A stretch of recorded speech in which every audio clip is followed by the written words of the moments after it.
Bismillahirrahmanirrahim. Nah, sabda-sabda Nabi Muhammad SAW itu ada yang nulis, nggak tiba-tiba muncul di buku, enggak. Sahih Bukhari, Sahih Muslim, ya, Nasai, Tirmidzi dan lain sebagainya, itu bukan tiba-tiba muncul tulisan qala Rasulullah SAW, enggak. Ada yang nulis. Siapa yang nulis? Ahli hadis. Maka kita jangan sekali-kali membaca tulisannya ahli hadis tanpa bertanya kepada ahli hadis, itu maksudnya apa? Itu maksudnya apa? Jangan kita jawab dengan kepala kita sendiri. Jadinya nanti ini salah semua. Bisa betul, bisa salah, tapi kemungkinan salahnya besar. Nah, kita nanya sama orang yang nulis. Orang yang nulis, dia jelaskan kepada murid-muridnya. Maksudnya sabda Nabi ini SAW adalah begini. Saya dapat ini dari sahabat cerita begini, dan begini. Nah, itu nanti akhirnya jadi ilmu yang betul. Makanya Nabi Musa alaihissalam ketika diberitahu oleh Allah Ta'ala ada yang lebih alim dari beliau, namanya Khidir alaihissalam, Nabi Musa nggak diberi ilmu langsung ke hati oleh Allah Ta'ala. Ya Allah, saya minta ilmunya Khidir, diinstal ke hati. Enggak. Tapi prosesnya dijalanin. Datangi Khidir, ikut, lihat langsung Khidirnya alaihissalam, berguru kepadanya secara langsung, ketemu manusianya, ya, lihat perbuatannya. Nabi Musa aja lihat perbuatannya bingung. Kapal bagus-bagus dirusak, padahal orangnya nolong. Rumah yang orang yang nyebelin, satu kampung dimintain makan nggak ada yang kasih, tambah dibangun. Anak kecil nggak punya dosa, tiba-tiba dibunuh. Ini semua kan penglihatan yang buat bingung Nabi Musa alaihissalam.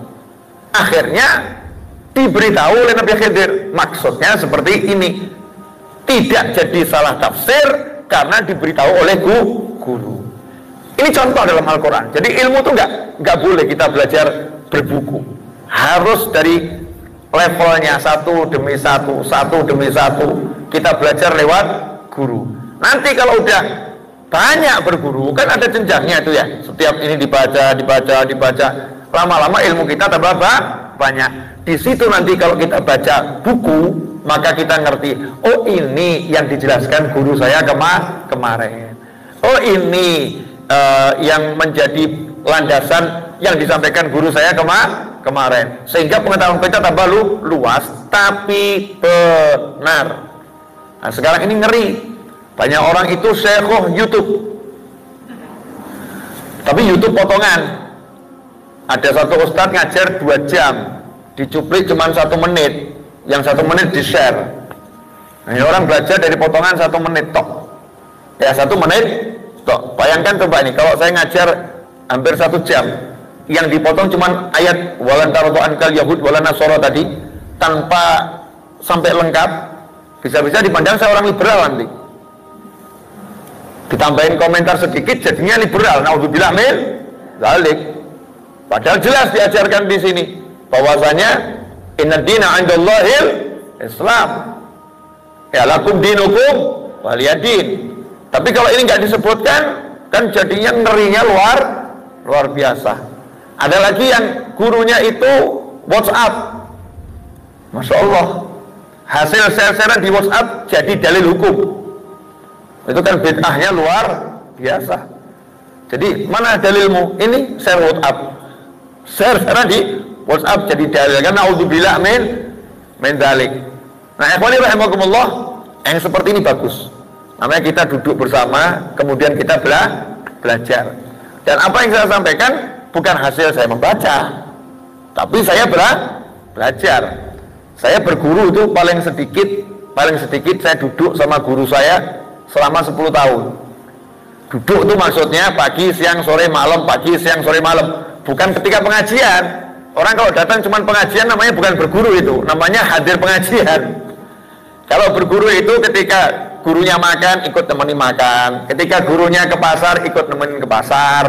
Ketika gurunya ada tamu, ikut nemenin terima tamu, ikut melayani. Sehingga tahu Oh prakteknya hadis itu terhadap tamu seperti ini. Oh prakteknya ke pasar seperti ini. Oh prakteknya.